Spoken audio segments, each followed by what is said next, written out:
13, versículo 3. Amén. Amén. Mira, respóndeme, oh Jehová, Dios mío, alumbra mis ojos para que no duerma de muerte. Padre Santo, en el nombre de Jesús, te pido que abras mis ojos, que despiertes mi corazón, para que yo cada día aprenda a adorar a Dios en espíritu y en verdad. Te entrego mi corazón, renuncio a todo afán de este mundo, a toda mentira y el engaño de las tinieblas.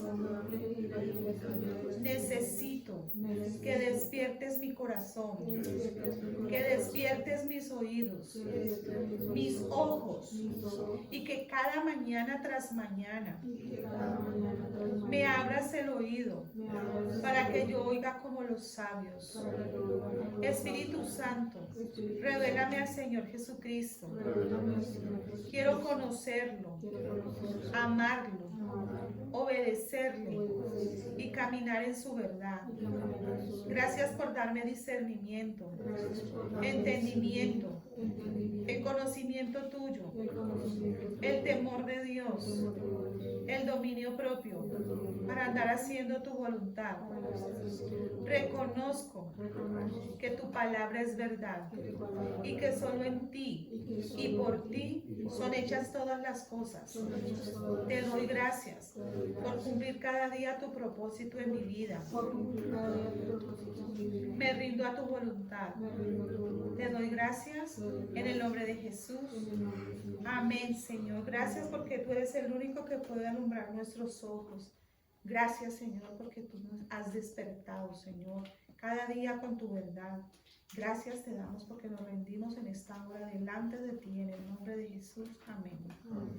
Amén. Los invito a que vamos al Salmo 149. Vamos a leer el versículo 1 al 9. Salmos 149, versículos 1 al 9. Amén. Dice el versículo 1, Salmo 149. Cantad a Jehová cántico nuevo, su alabanza sea en la congregación de los santos.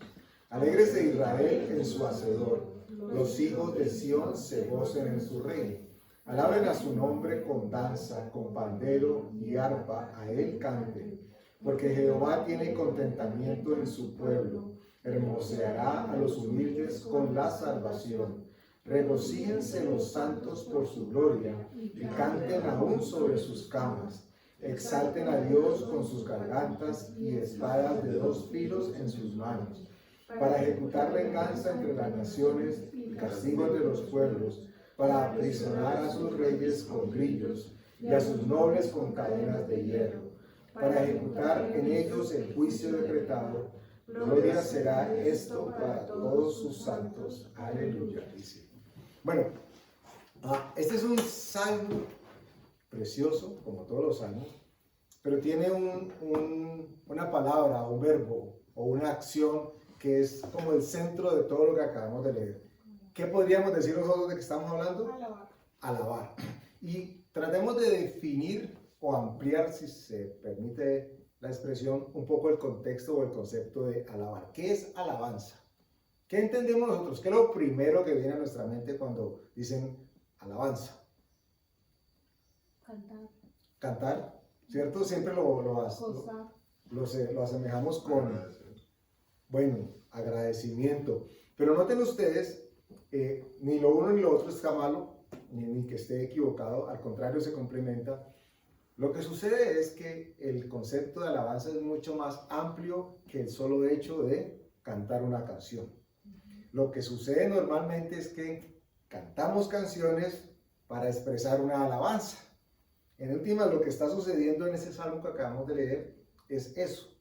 Cada vez que nosotros le damos reconocimiento a alguien o a algo, por supuesto desde una postura o de una óptica constructiva o positiva, para usar este término, entonces estaríamos diciendo que se está haciendo una alabanza. Me explico. Si usted a su jefe, si es varón, su jefe, y lo vio y le dijo, uy, jefe, estás como tallado, estás como delgado, él lo va a tomar, si no está enfermo, y va a decir, ok, uy, gracias, ok. O, jefe, qué chévere que hablase con nosotros en estos términos, y el grupo se sintió muy bien, ok. Eso es una alabanza. Lo que pasa es que no está cantada, porque literalmente de manera secular lo que se concibe como alabanza es manifestar una aprobación, un reconocimiento de una acción que alguien o algo ha llevado a cabo. Bueno, la escritura nos habla a nosotros de que tenemos que constantemente dedicar y disponernos para alabar y estar alabando a Dios. Normalmente se concibe que la alabanza tiene que ver con el momento de la adoración, donde hay cánticos, y sí, de eso vamos a hablar y vamos a leer también al respecto. Pero ampliemos un poquito más el concepto. Y esto va a tomar lugar en la medida en que nosotros reconozcamos que quien tiene control de todo lo que hay a nuestro alrededor es nuestro Dios. Nosotros vamos a tener que estar en todo momento derramando alabanzas a Dios. Y para no hacerlo complejo, para que no crea la persona o crea usted que entonces tiene que pasársela cantando todo el día o toda la noche o en todo momento, alabanza significa reconocimiento de que otra persona, en este caso nuestro Dios, ha hecho cosas maravillosas y sigue haciendo cosas maravillosas por nosotros. De eso es lo que se trata. Pero quiero que nos detengamos de una manera interesante en el versículo 5, 6 y 7. Dice el versículo 5, regocíjense los santos por su gloria y canten aún sobre sus camas. Primera pausa, canten aún sobre sus camas. Entonces literalmente nos está diciendo que podemos cantar, acostarnos a dormir o hacer la siesta o simplemente acostarnos elevando una alabanza, elevando una canción, entonando un cántico que exalte la gloria de Dios. Esa es una opción. Dice el 6, exalten a Dios con sus gargantas. Es decir, que la alabanza debe imprimir una expresión oral o manifiesta de que nosotros estamos dándole la gloria y la honra a Dios. ¿Ok? Tiene que alguien más darse cuenta de que eso está pasando. Esa es una mejor manera de decirlo, dar testimonio. De hecho, cuando damos testimonio de lo que Dios ha hecho en nuestras vidas, estamos alabando su nombre. Que Dios me bendijo con un trabajo, que Dios me bendijo con la salud, que Dios me bendijo con una revelación. Cuando yo estoy manifestando que Dios fue el que proveyó eso, le estoy dando una alabanza. Yo quiero detenerme en la segunda parte del versículo 6. La primera, exalten a Dios con sus gargantas y espadas de 2 filos en sus manos. Ustedes recordarán que la Escritura nos ha enseñado que la palabra de Dios es espada de doble filo, ¿cierto? Y que penetra hasta lo más profundo de nuestro ser y divide el alma del espíritu. Entonces, si nosotros encontramos aquí que la Escritura, ese salmo nos dice que cuando entonamos alabanza, cuando sale alabanza a Dios por nuestras gargantas, lo que estamos haciendo es, con esa palabra que sale de nosotros, estamos afilando la espada. Y esa espada nos libera, pero genera otra cosa interesantísima. Si ustedes saltan al versículo 8, dice, para aprisionar a sus reyes con grillos y a sus nobles con cadenas de hierro. O sea que nosotros perfectamente podríamos decir, sin temor a salirnos del contexto, de que este salmo sería ideal para aquellos que quieran hacer una oración de esas que llaman guerra espiritual. ¿Ok? Porque la guerra espiritual no necesariamente es ate, amarre, engrille, aunque aquí hablan de grillos. No es necesariamente dele patadas a la pared o puños al aire para que el diablo lo reciba.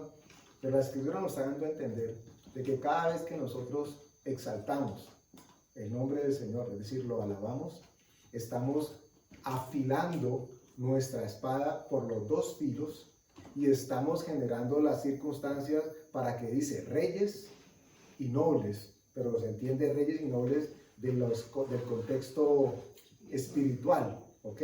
Las huestes de maldad que hay en las regiones celestes. Perfectamente podríamos estar hablando de esto. Mantengan entonces ustedes el contexto que hemos expresado a propósito de este salmo. Ahora que vamos a ir a Deuteronomio capítulo 32, versículo 31. Deuteronomio 32, versículo 31.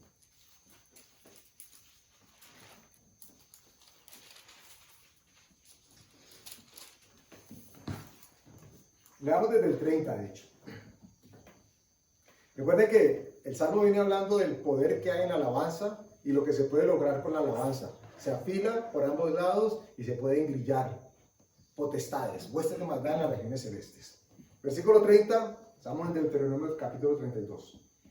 ¿Cómo podría perseguir 1 a 1000 y 2 hacer huir a 10,000 si su roca no los hubiese vendido y Jehová no los hubiera entregado? No sé si, no sé si entienden el contexto de ese último versículo. Retomémoslo. Dice, ¿cómo podría perseguir 1 a 1000? La lógica nos dice que una sola persona, por muy valiente que se dé, no puede hacer correr a 1000.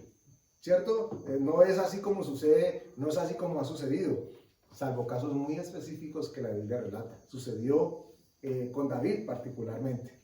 Vemos a Sansón por allá matando un poco de filisteos.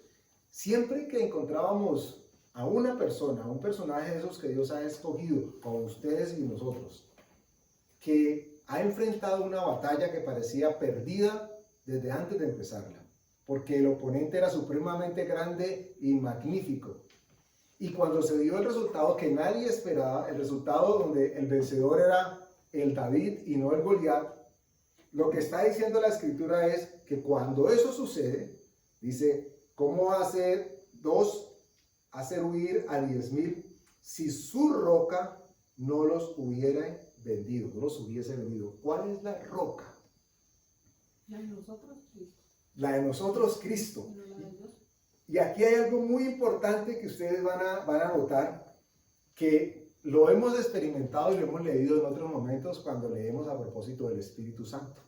Porque ustedes van a notar que el Espíritu Santo, cuando se habla del Espíritu Santo, siempre aparece en mayúscula. Y cuando se habla de nuestro Espíritu, siempre aparece en minúscula. Pongan cuidado. Y aquí nos vamos a encontrar que van a hacer un juego de palabras cuando hablan de la roca con minúscula y de la roca con mayúscula. Dando a entender en la primera parte, retomo, versículo 30, ¿cómo podría perseguir 1 a 1000 y 2 hacer huir a 10,000 si su roca no los hubiese vendido y Jehová no los hubiera entregado? ¿A quién estaría refiriendo la Escritura cuando dice su roca? Eso que la roca no diga una. La roca es una, pero miren que nos explica en el último versículo, en la última parte de ese versículo, ¿quién es la roca? Jehová. Jehová. Dice, si su roca no los hubiera vendido y Jehová no los hubiera entregado. Ojo a esto, el 31. Porque la roca, con R minúscula, la roca de ellos, no es como nuestra roca. Y ahí cambia la letra y se ubica en un contexto como nos lo expresó en el versículo anterior. Dice que la roca de ellos no es como nuestra roca. O sea, la roca de ellos es como una roquita. Es una roquita y además es insignificante. Pero ustedes recordarán que siempre que hemos hablado de roca, de agua o de piedra, la Escritura nos ha puesto o nos permite tener el contexto de palabra. Por eso el Salmo nos explicaba y nos decía ahora que cuando alabamos, cuando sale de nuestra garganta exaltación y adoración a Dios, entonces estamos afilando la espada por lado y lado. ¿Y la espada qué es para nosotros? La palabra de Dios. Entonces cuando nos dice la Escritura que la roca de ellos no es como nuestra roca, noten lo que dice la segunda parte, y aún nuestros enemigos son de ello jueces.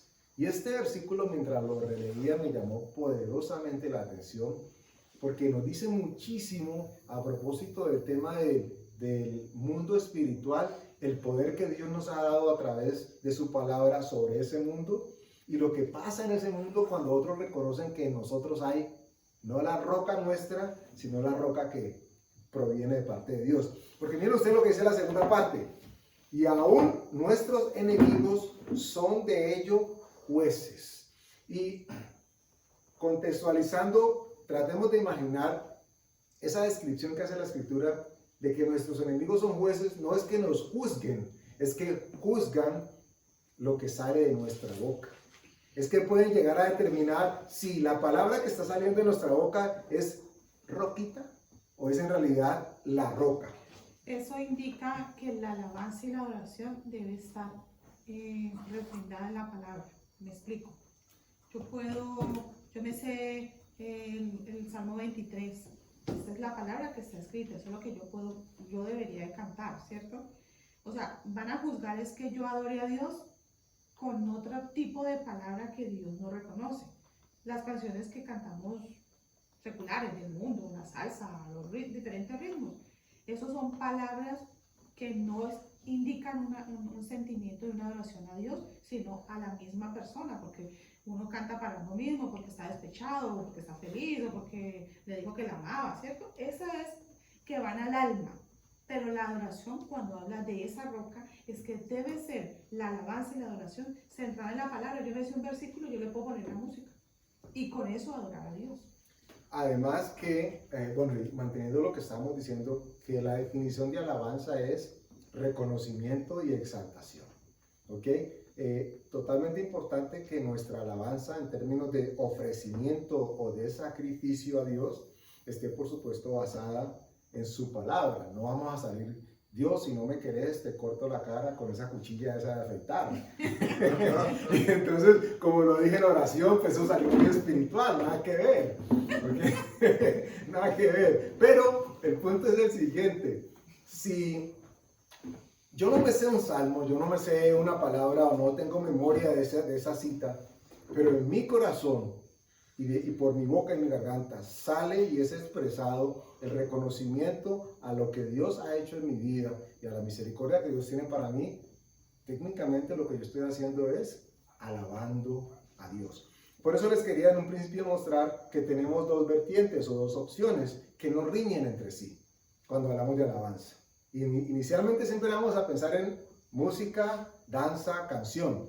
Cuando uno da gracias a adoración. Está alabando. Cada vez que nosotros damos gracias, estamos alabando. Entonces uno podría decir, Dios, qué bendición que me diste esto. Y alguien podrá decir, así muy quisquilloso, ¿en qué versículo está eso? Es que usted tiene que decir, no, ¿qué está saliendo de su corazón que exalte el nombre de Dios? Y esto es importante porque lo que nos está diciendo este versículo es que aún nuestros enemigos son jueces de cuál es la palabra que sale de nuestra boca y qué tan cimentada esa palabra está en lo que verdaderamente Dios ha hecho. ¿A quién tenemos por costumbre darle nuestra gloria y nuestra honra? Bueno, no nuestra, la gloria y la honra. Miren ustedes que es mucho fácil o muy fácil para algunos reconocer lo que el jefe ha hecho, lo que el esposo o la esposa ha hecho, lo que el amigo, el vecino, en fin, cualquier persona ha hecho. Y hay algunos que les cuesta expresar públicamente que Dios ha tenido y ha hecho maravillas en sus vidas.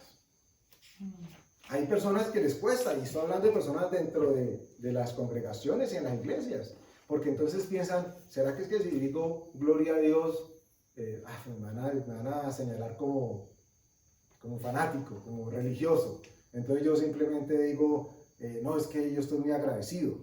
Bueno, ¿con quién? ¿Con quién? ¿Y a quién le estamos dando gracias? ¿Okay? Cuando a usted le digan, uy, es que vos sabes mucho, te la pillaste, resolviste esa circunstancia. Y entonces, ¿qué hacemos nosotros? Nos atragantamos con esa alabanza que nos dan a nosotros cuando sabemos que no nos corresponde, porque sabemos que el talento, la habilidad que hemos desarrollado y aumentado con el tiempo viene de una sola fuente. Nosotros los cristianos reconocemos eso como que es Dios quien lo da.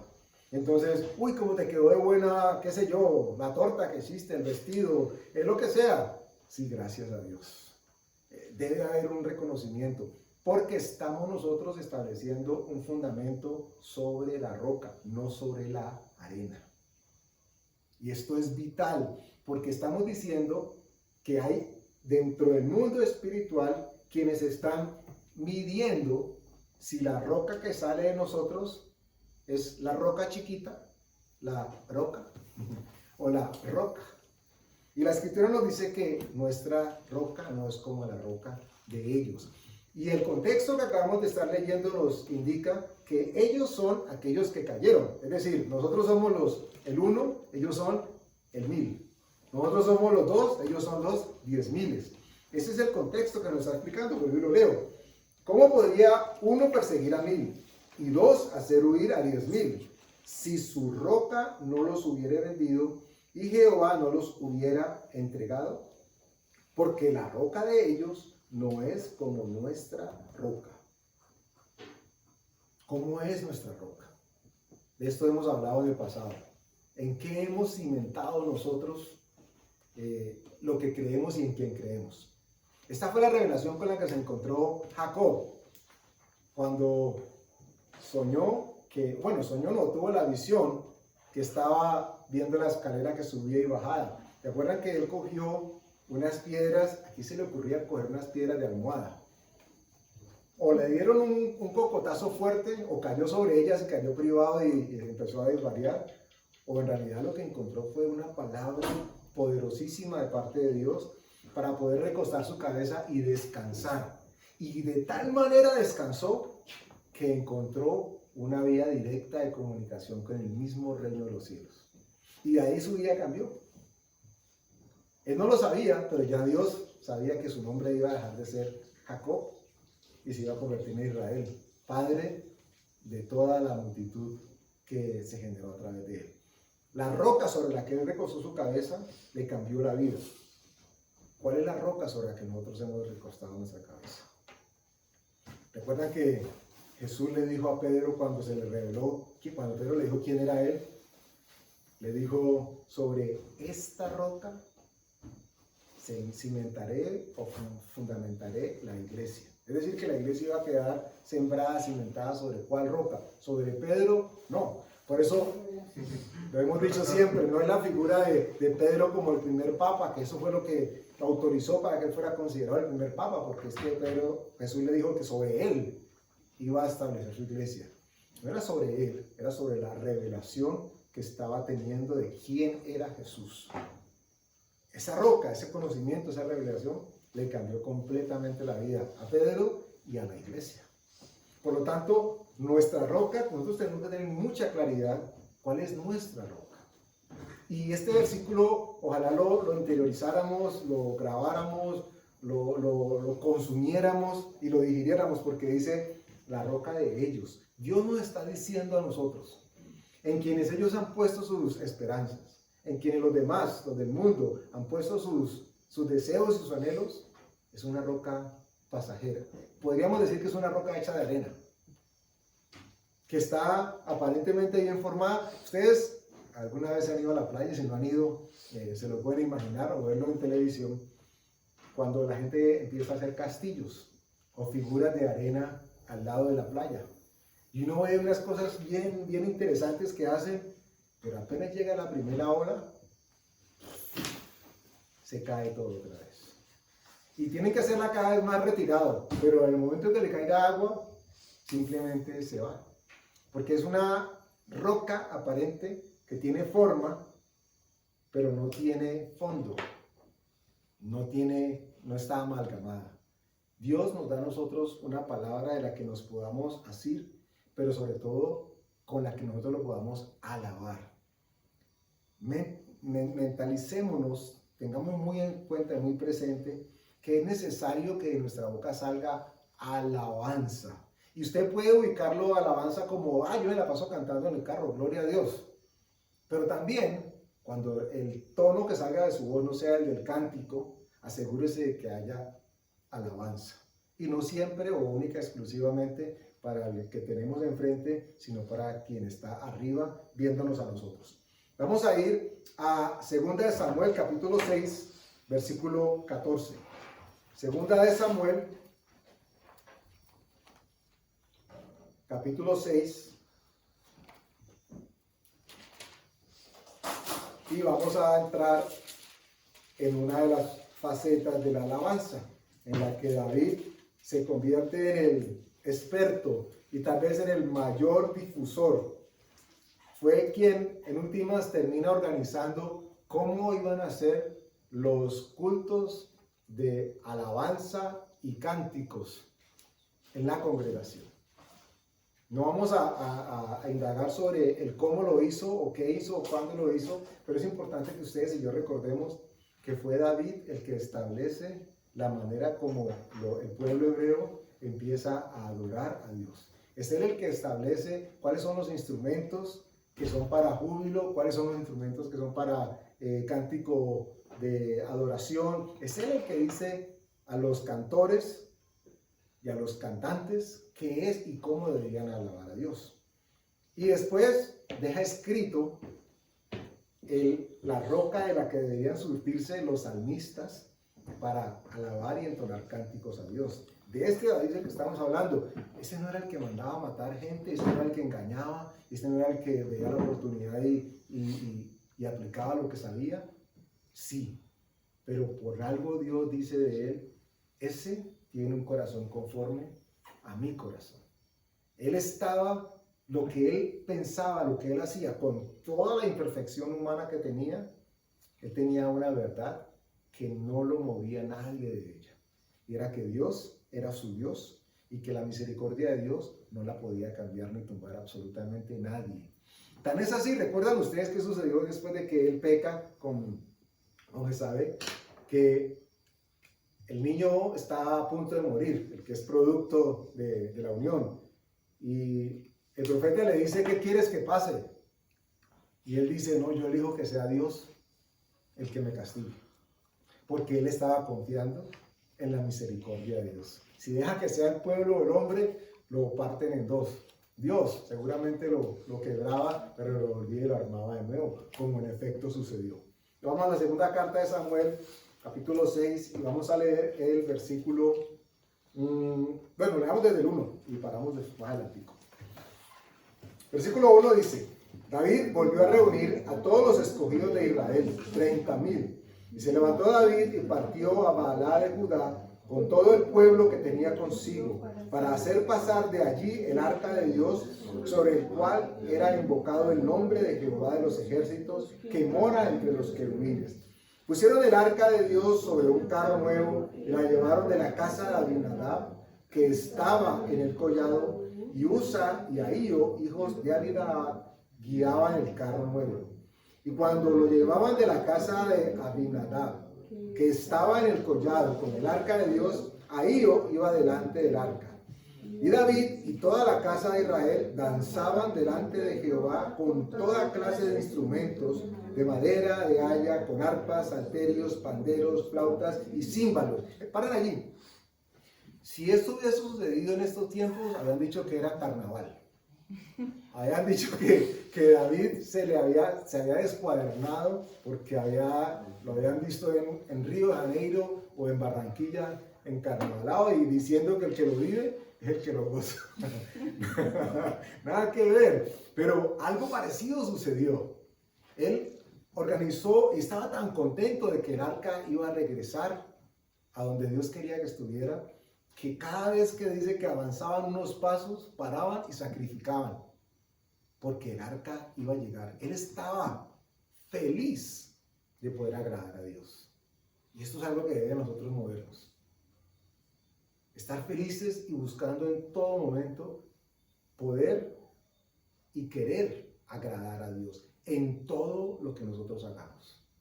Ese deseo y ese anhelo de querer agradar a Dios se traduce en alabanza. Porque hay algo que sucede, que no lo hemos mencionado, pero que es obvio, y es que Dios conoce los anhelos y los deseos de nuestro corazón. Cuando ustedes y yo hemos decidido darle a Dios un pensamiento, una expresión de amor, no es en el momento en que sale de nuestra boca que Dios la recibió, sino en el momento en que fue dispuesta en nuestro corazón. Eso es lo que Dios hace con nuestra alabanza, porque Él conoce lo que pensamos, sabe lo que sentimos. Entonces, si hay ese constante deseo en nosotros de querer agradarlo a Él, lo más seguro es que constantemente salga de nuestra boca alabanza. Sigamos leyendo versículo 5. 6. Cuando llegaron a la era de Nacón, Usa extendió su mano al arca de Dios y la sostuvo, porque los bueyes tropezaban. Esto es un versículo de esos que uno, como que al principio le genera incógnita, como que, uy, ¿cómo así? Pero, uy, Dios tan duro, ¿por qué? ¿Por qué pasó lo que pasó? La respuesta puede que no sea tan fácil de entender, aunque no es difícil de explicar. Está extraño esa explicación.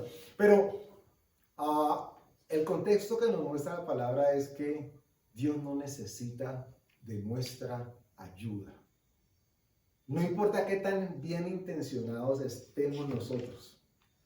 Hablo no de ayudar a otro, a nuestro prójimo, porque eso es lo que Dios nos pide que hagamos, que amemos inclusive a nuestro enemigo. Pero a Dios nosotros no estamos llamados a intentar ayudarlo. Tiene que haber una manifestación expresa de parte de Dios que nos diga, hijo, hija, haz esto o aquello. Entonces en ese caso lo que estamos es obedeciendo. Pero que no nos pase o que no vaya a pasar como le sucedió al rey Saúl, que mientras esperaba que llegase Samuel dijo, no, ¿qué hacemos? ¿Qué hacemos? Ay, por ahí escuché alguna vez a alguien diciendo, tráigame la mitad de ese fabuloso que hay allí, con un poquito de acción y hacemos, eso es lo mismo. Eso tiene que doler igual. Y no es lo mismo. El olor fragante que sube delante de Dios es algo que Él dejó la fórmula expedita para que así Es fuera. que Él quiere que lo adoren en sus términos. Porque de otra manera estaríamos, abro comillas, ubicándonos en el lugar de Dios, en el sentido de lo que tú no pudiste hacer Dios, entonces yo te lo completo. Yo lo hago, como te faltó este pedacito, entonces yo te ayudo con este otro. Y eso es tenebroso, peligrosísimo. Versículo 7. Y el furor de Jehová se encendió contra Usa y lo hirió allí Dios por aquella temeridad. Y cayó ahí muerto junto al arca de Dios. Y se entristeció David por haber herido Jehová a Usa y fue llamado a aquel lugar Pérez Usá hasta hoy. Y temiendo David a Jehová aquel día dijo, ¿cómo ha de venir a mí el arca de Jehová? De modo que David no quiso traer para sí el arca de Jehová a la ciudad de David. Y la hizo llevar David a casa de Obed Edom Geteo. Y estuvo el arca de Jehová en casa de Obed Edom Geteo 3 meses. Y bendijo Jehová a Obed Edom y a toda su casa. Imagínense, qué contrariedad. En un lado, alguien que intentó ayudar para que el arca no se cayera, cayó fulminado. Pero por el otro, a donde el arca llegó, fue bendecido. Donde el arca llegó, Dios dice que en los siguientes 3 meses, yo no sé, la Biblia no da el detalle, pero seguramente si vivían en un peladero se convirtió en un oasis. Si no tenían nada que comer, de pronto tenían hasta para qué regalar. Si no tenían aceite en las tinajas, hasta tinajas empezaron a salir debajo de la tierra. Lo cierto es que la Biblia dice que fue bendecido en gran manera. Y a donde el arca llegaba, dice la Escritura que Dios venía y acompañaba su bendición. Vamos al versículo 14. No, el 12, perdón. Fue dado aviso al rey David diciendo, Jehová ha bendecido la casa de Obed Edom y todo lo que tiene a causa del arca de Dios. Entonces David fue y llevó con alegría el arca de Dios de casa de Obed Edom a la ciudad de David. David estaba esperando una señal, que Dios le dijese a través de acciones que lo que estaba haciendo estaba bien. Y en un principio se vio contrariado porque, oye, este muchacho cayó fulminado y tal vez digo, no, yo no sigo con él, yo llamen a otro. Hasta que alguien le dijo, no, donde Dios está el arca, sigue manifestando la bendición. Y dice, esa es la señal, Señor. Entonces, yo voy a buscar tu arca. Miren lo que sucede a continuación. El 13. Y cuando los que llevaban el arca de Dios habían andado 6 pasos, él sacrificó un buey y un carnero engordado. Imagínense todo el tiempo que se demoraron. Caminaban 6 pasos y hacían y ofrecían sacrificio. Y por supuesto nosotros ahora ya no estamos en la época de los sacrificios. Eso lo hizo el Señor Jesús de manera plena y perfecta para nosotros. Pero cada 6 pasos, es decir, el séptimo, inclusive si quisieran meter algo de números y de cuestiones de números en la Biblia, cada 6 pasos, es decir, el séptimo significaba sacrificio de alabanza. Con júbilo, dice Era bien demorada la alabanza. No les importaba llegar, lo que les importaba era alabar a Dios mientras llegaban. Y esa debería ser una constante en nuestras vidas. Es que yo voy a alabar a Dios cuando se manifieste mi bendición. Cuando Dios me dé el trabajo, cuando Dios me devuelva la salud, cuando Dios me dé el amor perdido o que aparezca el que se había desaparecido. Entonces ahí voy a alabar a Dios. Ellos no esperaron en llegar a la ciudad para ofrecer sacrificios de alabanza. Caminaban 6 pasos y el séptimo, pare. ¿Qué tenemos que hacer? Alabemos a Dios. Ofrezcamos sacrificios de alabanza. Versículo 14. David danzaba con toda su fuerza delante de Jehová y estaba David vestido con un efod de lino. Así David y toda la casa de Israel conducían el arca de Jehová con júbilo y sonido de trompeta. Cuando el arca de Jehová llegó a la ciudad de David, aconteció que Mical, hija de Saúl, miró desde una ventana y vio al rey David que saltaba y danzaba delante de Jehová y le menospreció en su corazón. Literalmente lo vio y le dijo: ay, esto está encarnavalado. Se le descuadernó al rey porque andaba, dice que con vestidos. Ustedes podrán imaginar lo que pasa por la mente de cualquiera, ¿no? Pues el rey estaba dando volteretas. Y no sé si en ese entonces ya existían boxers o no. Entonces es posible que no tuviese boxer, es posible que no usara licra. Pero decían que él andaba, dice, me devuelvo. David danzaba con toda su fuerza delante de Jehová y estaba ahí vestido con un efod de lino. Él no le importó qué tenía puesto encima. Lo que le importaba era demostrar que él quería alabar a Dios. Y esto va a suceder, lo que estamos leyendo es muy probable que suceda o que haya sucedido en nuestros casos, cuando otras personas tomen o asuman a mal una postura que nosotros hemos decidido seguir y en la que queremos permanecer en términos de alabanza y de ofrecer sacrificio y gloria a Dios. El rey David iba caminando y se enrumbó, se enfiestó, y todos los que estaban con él estaban igual. Él saltaba como un loco, feliz, pero lo que estaba haciendo era ofreciendo alabanza. Yo no sé si les ha pasado, pero tal vez en algún momento hay personas con las que estamos a nuestro alrededor que esperan es que nosotros salga amargura y salga crítica y salga contienda frente a la circunstancia, frente al gobierno, frente al alcalde, frente al jefe, frente a lo que sea. Y todos están esperando que usted o yo nos congraciemos con lo que ellos están diciendo o pensando. Y si por alguna razón usted sale y dice: no, el jefe es complicado, pero es una bendición, inmediatamente van a decir: ay, ese tan sapo, o esta tan zapa, perdónenme la expresión, pero eso es lo que normalmente pasa. Mical no era cualquiera, era mujer, era la mujer de David.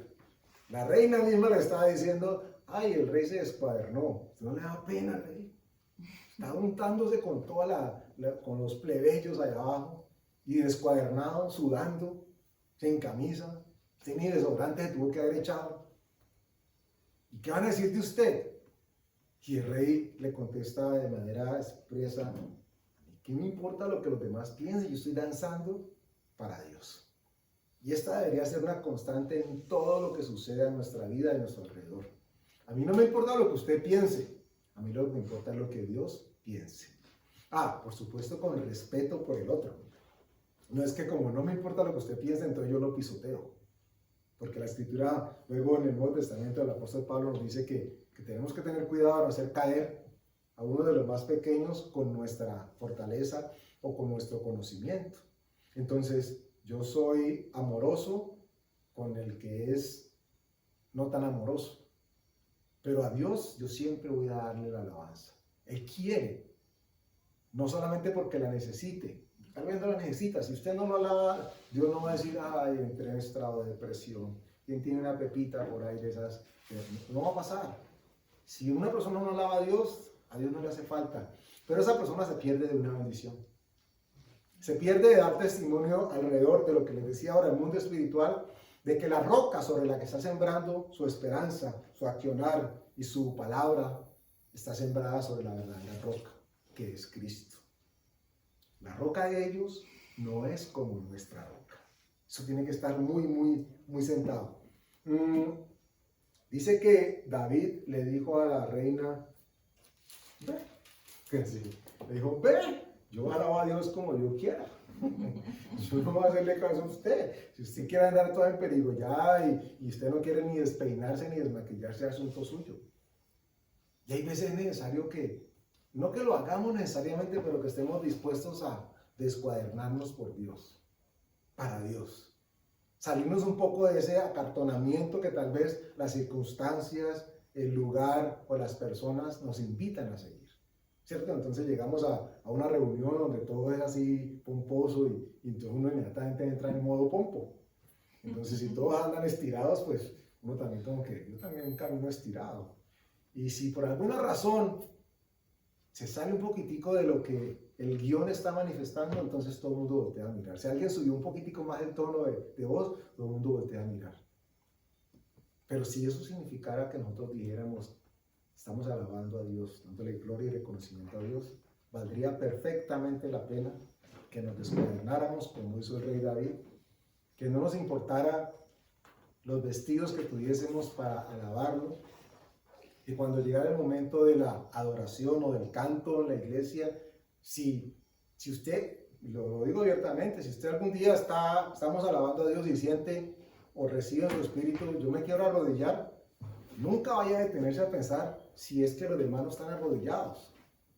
Porque saben que no, aquí nosotros no establecemos una manera, un patrón de cómo se debe o no se debe alabar. Lo que sí queremos es de que haya libertad para que conforme usted reciba de parte de Dios, no se ponga a pensar si el que está al lado se arrodilla o no se arrodilla, si se levanta o no se levanta, si levanta los brazos o no. Si usted en su corazón, eso es lo que Dios le pone a hacer en ese momento, salte de mesa en mesa, eso sí ponga cuidado de que no vaya a golpear a alguien. Pero si usted quiere en medio del cántico salir corriendo y dar 4 vueltas y 3 carambolas, hágalo, pero no, con cuidado, no lastimar a nadie. Pero no nos acartonemos tanto. No seamos tan meticulosos en términos de qué van a decir y cómo nos van a ver y cómo nos van a percibir. Porque lo que Dios quiere es que nosotros podamos manifestar libremente ese deseo de adorarlo y demostrar que Él es nuestro Dios y nuestro único y verdadero Dios. Vamos a Isaías capítulo 12. Ya les digo el versículo. Isaías 12, 6.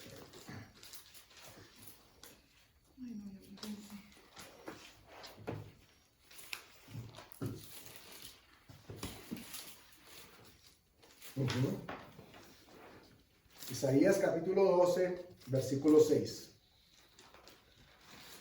Bueno, lo llevamos de hecho desde el 5, desde el 4, desde el 3,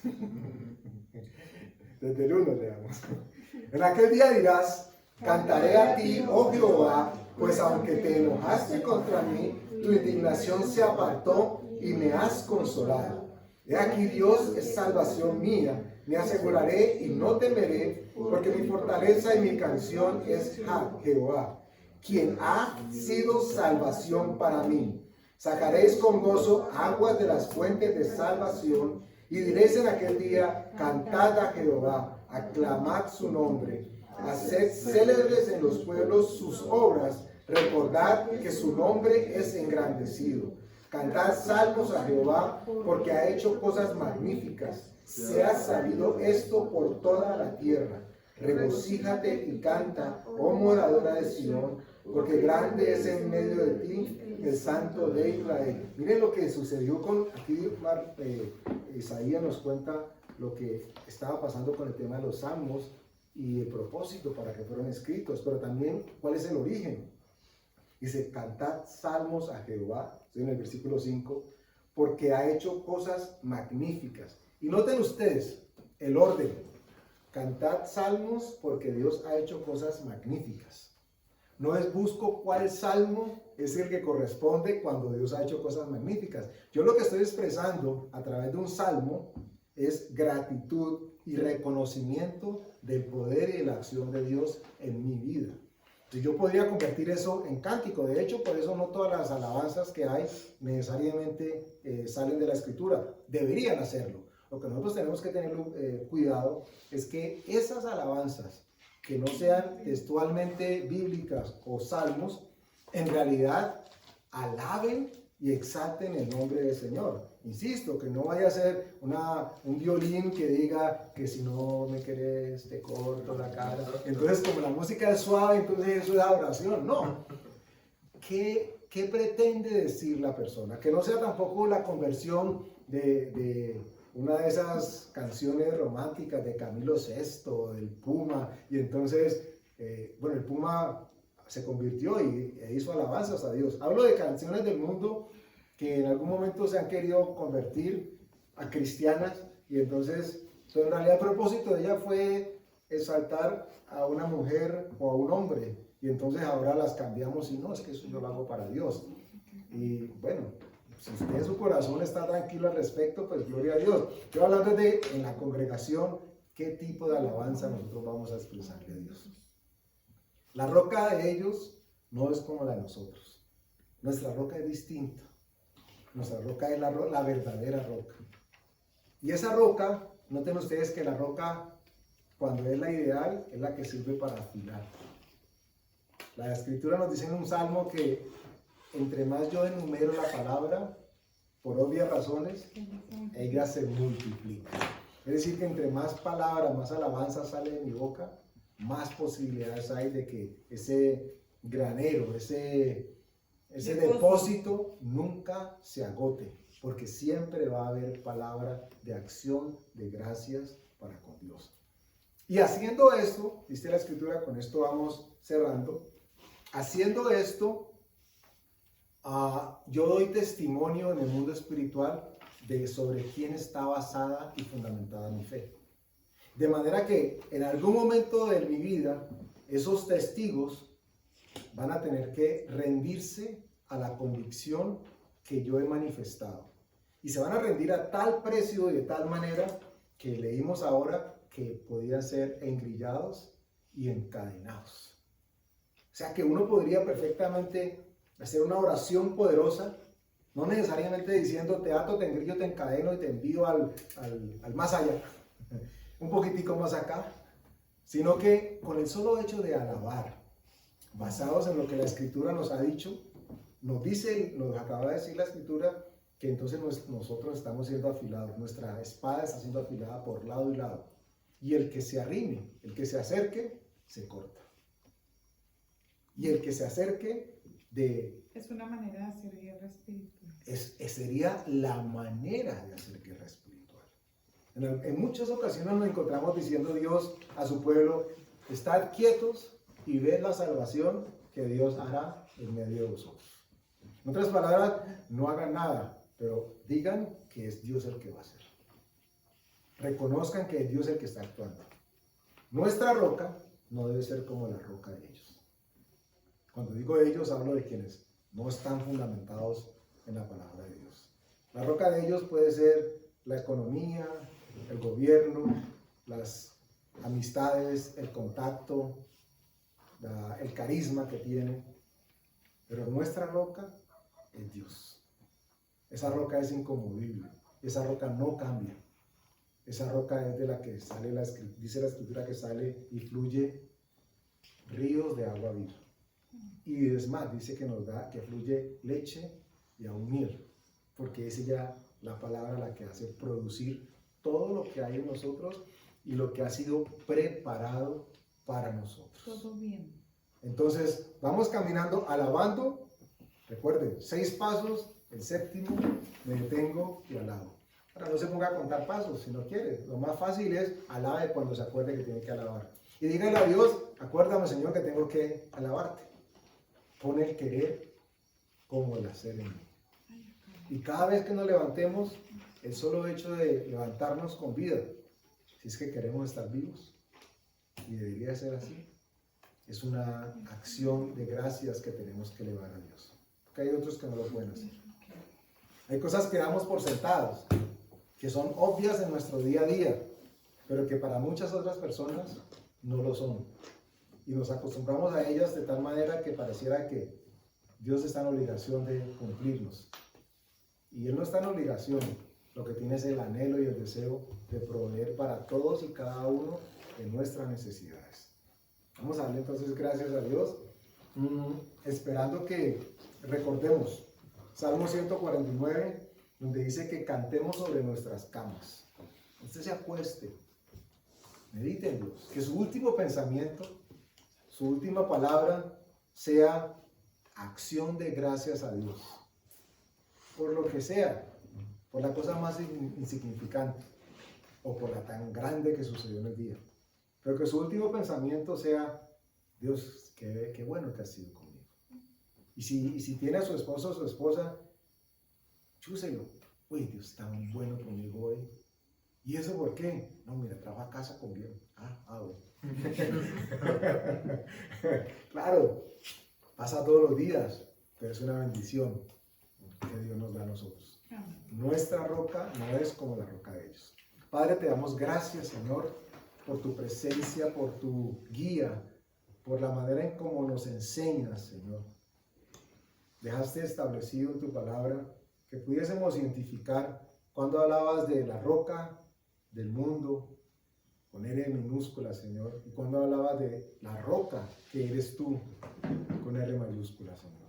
Te damos gracias porque nos enseñas y revelas cada vez más que en ti podemos esperar, que en ti tenemos, Señor, confianza y que a ti podemos acudir, Señor.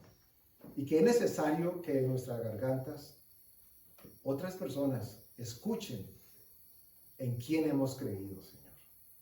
Eso va a llenar no solamente sus corazones, pero va a abrir el camino para que ellos también tengan acceso a la salvación, Señor. Que ellos también conozcan que tú eres la roca, Señor. La roca es Cristo. Te damos gracias por ello, Señor, en el nombre de Jesús. Amén. Amén.